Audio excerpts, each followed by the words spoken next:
અલગ રાજ્ય ભીલ પ્રદેશની ફરી માંગ ઉઠી છે। આદિવાસી નેતા અને ધારાસભ્ય ચેતર વસાવાએ સાગબારાના નાનીલાલ ગામ પાસે યોજાયેલા કાર્યક્રમમાં માંગ કરી। ધારાસભ્યએ ભાષણમાં કહ્યું કે આપણી જમીનનો બચાવ આપણે આગળ આવવું પડશે। વન વિભાગ દ્વારા આપણા લોકોના મકાનો ઝૂંપડાઓ તોડાઈ રહ્યા છે। ભીલ પ્રદેશની લડાઈ માટે જાતિ સંપ્રદાય ધર્મને બાજુ પર મૂકી સાથે આવવું પડશે। સમાજના 50% લોકો આ મામલે તૈયાર થયા છે। હજુ લોકોને જાગૃત કરવાના છે। આદિવાસી સમાજના ન્યાય માટે નેતાઓ એક થવું જોઈએ। દેશનું 29મું રાજ્ય ભીલ પ્રદેશ તરીકે મળશે।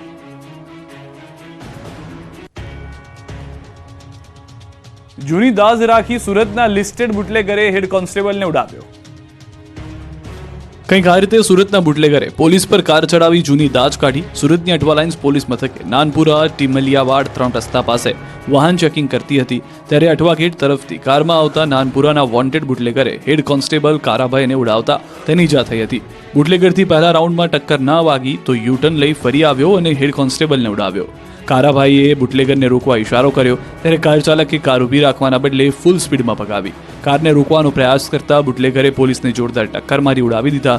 હવામાં ફંગોળાઈને જમાદાર બોનેટ પર પટકાયા। જમાદાર બોનેટ પરથી જમીન પર પડ્યા અને કાર ચાલકે ભાગી છૂટવાનો પ્રયાસ કર્યો। પોલીસે આરોપી સામે પોલીસ કર્મચારીની હત્યાની કોશિશ અને ફરજમાં રૂકાવટનો ગુનો નોંધી રિમાન્ડ મેળવવાની તજવીજ હાથ ધરી।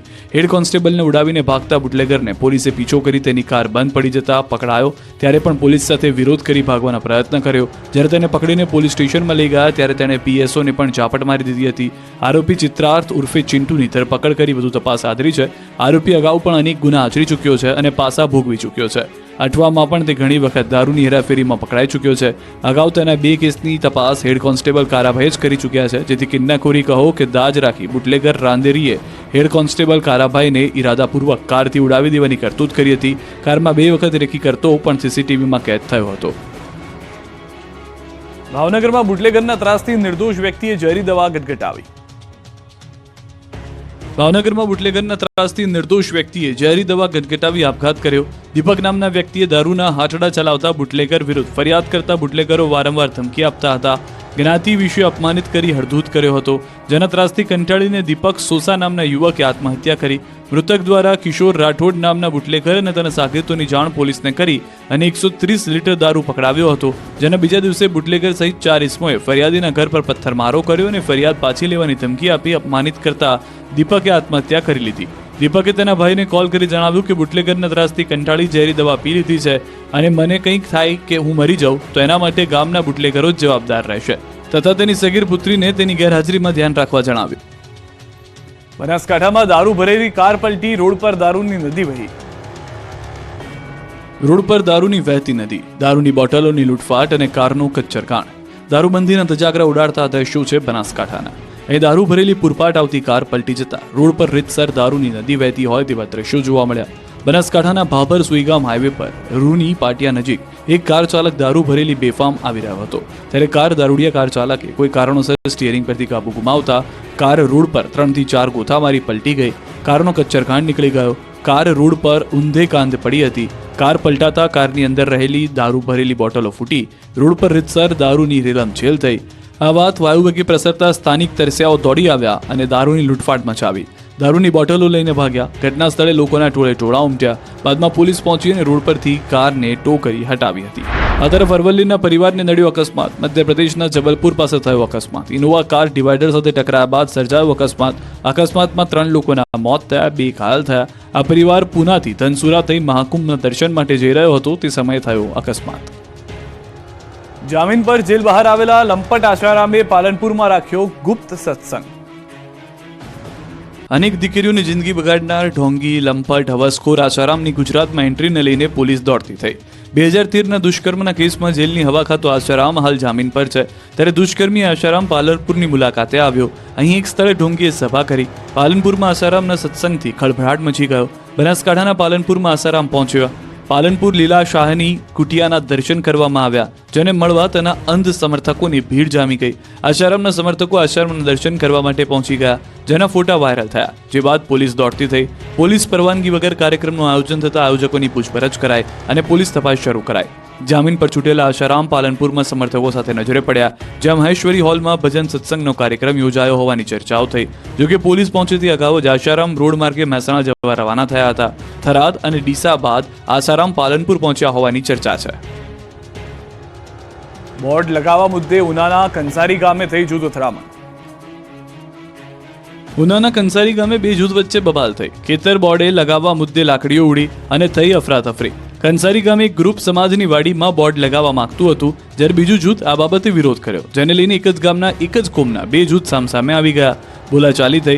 વિરોધ છતાં બોર્ડ મારી દેવાતા રોષે ભરેલા લોકોએ સમાજની વાડી પર બોર્ડ તોડી પાડી દીધો અને વિરોધ પણ કર્યો, જે બાદ સામસામે મારામારી થઈ. ખેતર જાણે કુસ્તીનો અખાડો બની ગયું હોય તેમ બંને જૂથ વચ્ચે દંગલ થયું.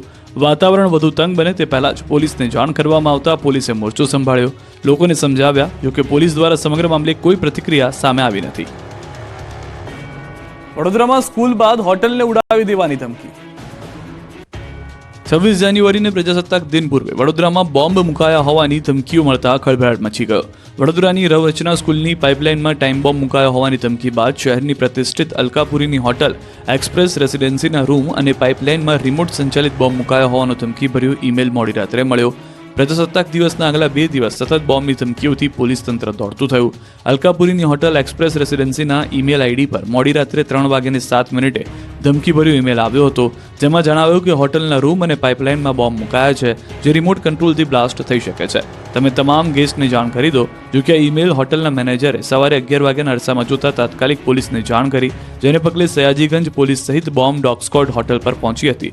ટીમ દ્વારા હોટલના ખૂણે ચેકિંગ કરાયું હતું. પોલીસે 3 કલાક સુધી હોટલના તમામ સ્થળ, રૂમ અને પાઇપલાઇનનું ચેકિંગ કર્યું. જોકે કશું વાંધાજનક મળ્યું નથી. આ દરમિયાન હોટલમાં આવેલા ગેસ્ટને વેઇટિંગમાં તેમજ રૂમમાં રહેલા ગેસ્ટને રાહ જોવા માટે બહાર ઊભા રાખ્યા હતા. નવસારીમાં ચેન લૂંટતી સમડીઓ પકડાઈ, 26 લૂંટની કરી કબૂલાત. નવસારી પંથકમાં રોડ પર ચાલીને જતી મહિલાઓના ગળામાંથી સોનાના ચેઇન ખેંચી ભાગી જતી ટોળકી પકડાઈ છે. નવસારી પોલીસે ચેઇન સ્નેચિંગ કરતી સમડીઓને પકડી પાડી છે. વૃદ્ધ મહિલાઓને ટાર્ગેટ કરી ચેઇન સ્નેચિંગ કરતી ટોળકીના 2 સભ્યો ઝડપાયા. 26 જેટલા લૂંટ, ચેઇન સ્નેચિંગ, વાહન ચોરી, મોબાઈલ ચોરીને ગંભીર ગુનામાં સંડોવાયેલા 2 આરોપીને ઝડપી કાર્યવાહી કરી. બંને આરોપીઓ ધવલ પારેખ અને કાનુચરણ ઘનશ્યામ બધાઈની સુરતના સાયણથી ધરપકડ કરી. નવસારીમાં અને બિલીમોરામાં રોડ પર સોસાયટીમાં ચાલીને જતી મહિલાઓને આ શખ્સો ટાર્ગેટ બનાવતા હતા. બિલીમોરામાં 5 મહિના પહેલા સાંજના સમયે વૃદ્ધોને ટાર્ગેટ કરી હતી, જેમાં વૃદ્ધા નીચે પટકાતા ઇજાગ્રસ્ત થઈ હતી. દ્રશ્યોમાં જોઈ શકાય છે કે એક વૃદ્ધા ચાલીને જઈ રહ્યા છે, ત્યારે બાઇક પર 2 શખ્સો આવે છે અને વૃદ્ધના ગળામાંથી સોનાનો ચેઇન ખેંચી ફરાર થઈ જાય છે. મહિલા જમીનદોસ્ત થાય છે. બંને આરોપીઓ પાસેથી કુલ 2,40,500 નો મુદ્દામાલ કબજે કરાયો છે. મચ્છરને મારવાના મશીનથી અમદાવાદમાં ઘર સળગી ઉઠ્યું. જો તમે ઘરમાં મચ્છરો મારવાનું મશીન વાપરી રહ્યા હો તો સાવધાન થઈ જજો, કેમ કે અમદાવાદમાં મચ્છર મારવાના મશીનથી આખું ઘર સળગ્યું. અમદાવાદના ગોદરેજ ગાર્ડન સિટીમાં આવેલા વૃંદાવન બી વિંગ એપાર્ટમેન્ટના 12મા માળે એક ફ્લેટમાં આગ લાગી. મચ્છર મારવાની મશીનના કારણે આગ ફાટી નીકળી હતી અને તેના કારણે નાસભાગ મચી. ઘરમાં હાજર વ્યક્તિ સૂતા હતા ત્યારે આ ઘટના બની. મચ્છર મારવાના મશીનમાં તણખો થતા અચાનક આગ ભભૂકી ઉઠતા લોકો ડરી ગયા હતા. હાઈરાઇઝ બિલ્ડિંગમાંથી લોકો નીચે ઉતરી ગયા. તુરંત ફાયર વિભાગને જાણ કરવામાં આવી. તાત્કાલિક ફાયર વિભાગે પહોંચીને પાણીનો મારો કરી આગને કાબૂમાં કરી, પરંતુ સમય સૂચકતાના કારણે મોટી જાનહાનિ પણ ટળી ગઈ.